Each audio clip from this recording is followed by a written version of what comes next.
Hi guys! It's me, Ate Crystal Rosendo, or just call me Ate Tala. And for today's video guys ay namasyal ako sa lugar ng aking boyfriend.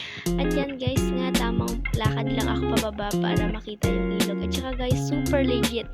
Ang ganda-ganda nung sand nila guys, parang nasa Boracay. Huy! Abolo lang yan girl!